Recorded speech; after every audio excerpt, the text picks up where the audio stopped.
I'm gay.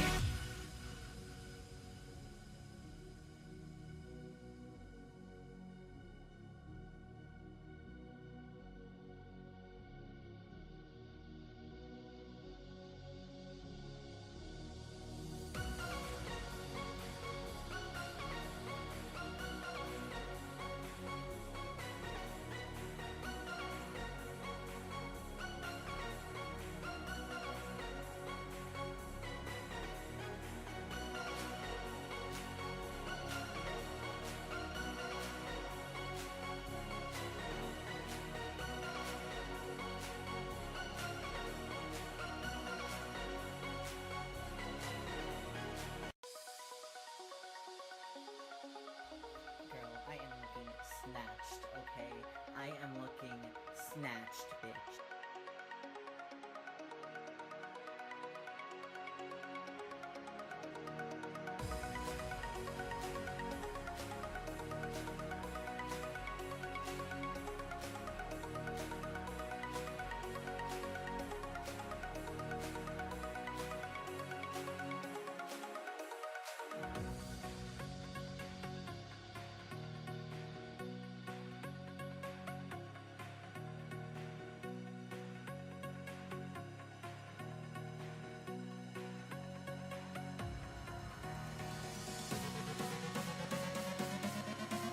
Finally, the day has come.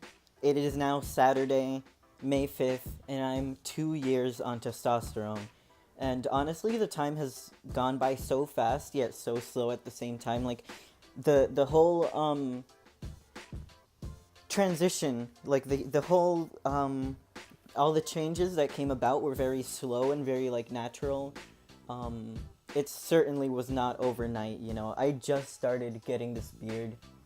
You know, it's like I have to probably shave like this part soon. It's all kind of gross right now. But yeah, like I can't believe I'm actually at this point. I'm so happy with like all the changes. I'm so happy that my voice has dropped so much because that was one of like my biggest insecurities with the social aspect of being trans. Um, I'm so glad my face has changed. It's kind of broadened out. And I didn't even really notice that until I was looking at the pictures and um, how my face used to be. And in looking through all those pictures, I just remembered every single like little step that I took in the direction um, of, you know, finally being my true self and being my happiest self. And I'm looking into surgery, top surgery, because I still don't have that. I still have to bind every day, which is like not the worst thing in the world. There's like obviously worse things, um, but it's just um, annoying, you know, especially when I'm going to the beach. I just avoid the beach now, and the beach is like one of my favoriteest places. I don't know if that's like proper English, but it's a good place. I love the beach. I just hate having to be under 3 layers in the hot South American sun, you know. So I started a fundraiser and it has like 4 backers, but like any money I'm grateful for because honestly, I don't have a job yet. You have to be 18 to get most jobs here in Peru, and I'm not 18 yet. I think you have to be 18 to get the surgery anyway, so I do have to wait anyway. But it's like between dysphoria and discomfort, it's awful, but I'm so used to it, honestly. I've been binding for like almost 3 years now. I've been binding for like a while. I used to bind even before I came out when I was questioning. And the whole process took a while too. Like, it's not like from, you know, the moment I realized I was trans, I was like, okay, let's start testosterone, let's start gender therapy. Like, no. I didn't come out to anyone at first, and I was just kind of like dealing with these things in my head and trying to convince myself that I wasn't trans and trying to be like for me it was one of the worst things ever because dysphoria is something that if I don't think about, I can manage. Like that's how I manage with mental illness too. Like if I don't think about things, I'm fine. If I can distract myself, I'm fine. But I really had to come to terms with it because it was making me so uncomfortable when I found out, that there was a word for all this stuff. I found out that, this is why I feel a certain way. I remember in either 8th grade or freshman year of high school when I was like starting to question a lot of stuff, I went bathing suit shopping with my mom, bikini shopping. And I remember getting a bunch that I was so excited for because they were so pretty. And I'm totally like open-minded to like women's fashion. Obviously, I'm not comfortable wearing women's fashion, but I'm very like, ooh, I like that shirt. That's a nice shirt. I can like acknowledge that. Um, but anyway, I picked out a bunch of nice bikinis. I was like, okay, fine, this is gonna be fun. This is gonna be fine. And then I actually tried them on. And I remember having a full-on breakdown in the changing room because my body didn't look how I wanted it to look. And it wasn't like I wanted to look like a model. It's just that there was this disconnect between me and what I was seeing in the mirror. I was like, I had a full-on breakdown. I was like crying. My mom didn't really quite comprehend, but I also struggled with like weight a lot in the past. So it was really hard for me to like tell I was trans. It really was, because I had, problems with, my weight, seeing myself as, more fat than I was because of, like my past fatness or whatever. And that's totally not related to how I feel about being trans. I feel like if I had been born a cis guy, I would have been so much happier, and I still would have had, that feeling of not thinking I'm thin enough, and that's fine. Like that's something I cope with, and I'm like fine with now. Like I don't have so much problems with that now. And I didn't have so many problems with that the time I was like questioning and stuff like that. Like it was already a hurdle I'd gotten past. I already knew how to cope with that. So I could tell it was totally something different. I've always, in my life, been like, yeah, I don't want to be a girl. I really wish I wasn't born a girl. And, problems with, the secondary sex characteristics that girls have. And I started puberty really early. I started when I was like maybe 7. I already had like little boobs. I was wearing training bras and shit like that. And it was like, I was really excited because like bras are so cute. That's why it was so hard for me to distinguish. Like, it's hard to explain this, but with a lot of trans guys, I feel like their stories are always like, yeah, I grew up and I hated wearing bras and I hated fashion and I hated this and that.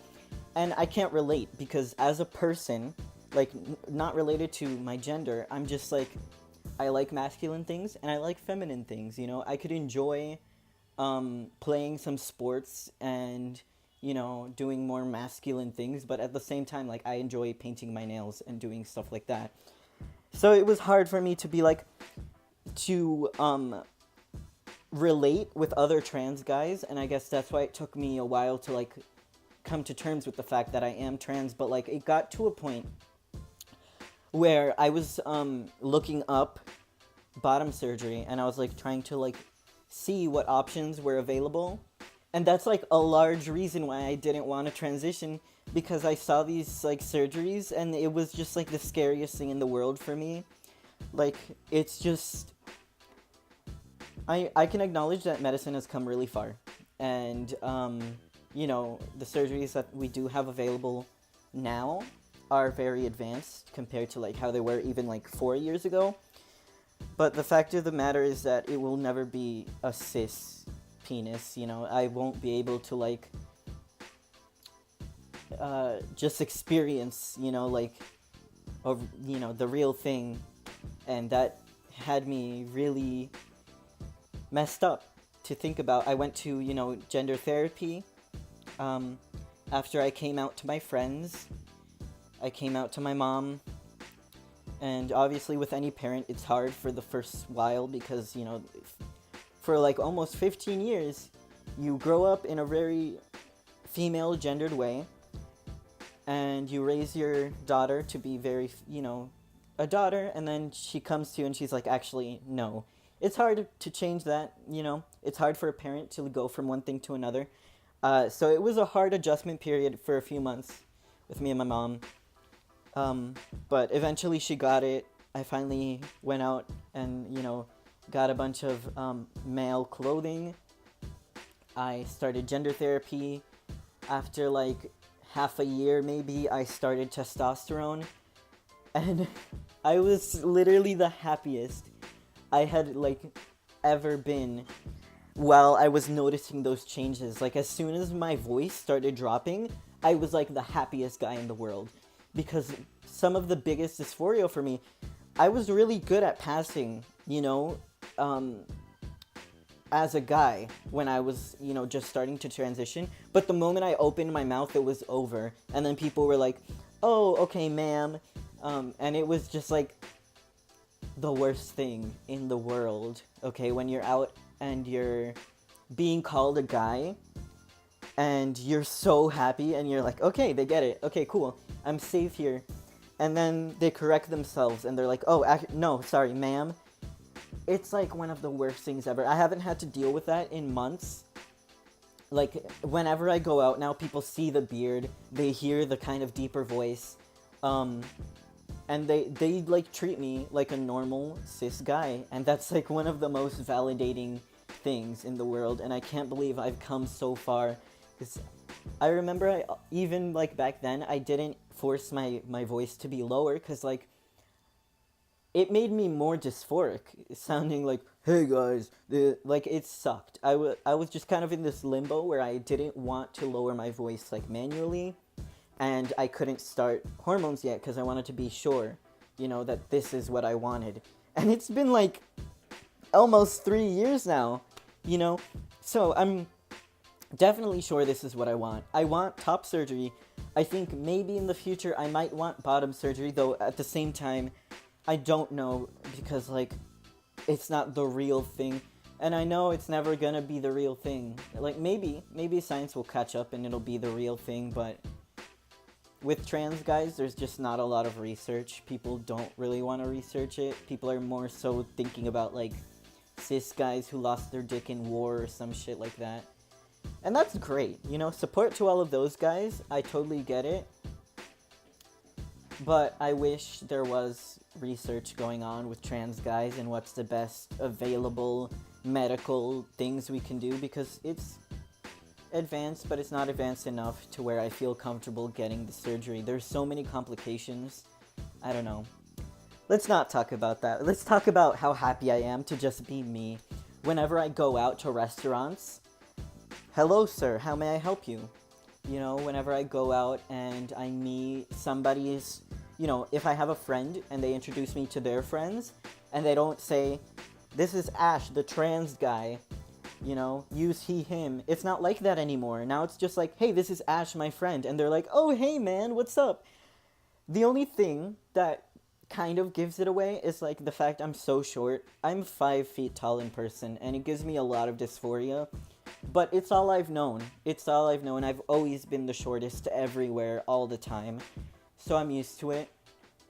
And I think that's why it's easy to embrace my feminine side. I don't know if that's like weird or anything, but like, I have to embrace it. I'm short. I have to embrace the fact I'm short. I have to come to terms with the fact I'm short. There's nothing really to like help that. So this end bit has been really rambly, but I hope you've enjoyed seeing how much I've grown, how much I've changed, because this is kind of a big deal for me. From a day-to-day basis, I don't even acknowledge the fact I'm trans, you know, like I just live my life as like a cis guy. I'm really stealth most of the time. More importantly, it's for my safety and for like my well-being. You know, I'm not, I wouldn't be ashamed of being trans. It's just like, not everyone is accepting of it. And there are violent people in the world, and there are people who don't understand, and there's also like, not only the violence, but just not understanding, and then treating me like guy light, like the trial version of man, you know? It's happened to me before, where I come out as trans to somebody who thought I was cis before, and then they ask me dumb shit like, so what's between your legs? So do you have, is it, somebody literally said this to me. So do you have the birdhouse or the bird? Like, you don't ask people what their dick looks like. You don't, like, go up to someone and be like, so is your dick cut or uncut? You know, like, so I don't know why people feel the need to ask that to trans people. I get that you might be curious, but it's none of your business if I'm not dating you, you know? And, they even socially, if they don't ask you, like, what's in your pants or anything like that, they still treat you like you're not really a guy, you know? It's dumb and it's weird, and I wish it didn't happen, but it happens. So that's why I'm not really the most open in my real life about being trans. Maybe after surgery and stuff like that, I'll feel better about that. But I don't see it happening anytime soon, you know? I was so dysphoric before that I didn't even post my face or anything, like, on YouTube. I didn't really start my channel until I, like, moved to Peru. I already had, like, some beard coming in. My voice was already low. I had so much dysphoria about, you know, a lot of things. So, anyway. We're done with that. I was trying to, like, exit the video, but then I got back into rambling. So, anyway, if you like this video, like and subscribe. I might make more trans-related videos, but really on my channel, it's not, like, a trans channel. I do other things. I'm an artist. I'm, like, a creative person. So I'll do other things on my channel and stick around for those, but just so people know who I am, I might make some more trans videos and some story times, things like that. Be sure to like and subscribe. Peace.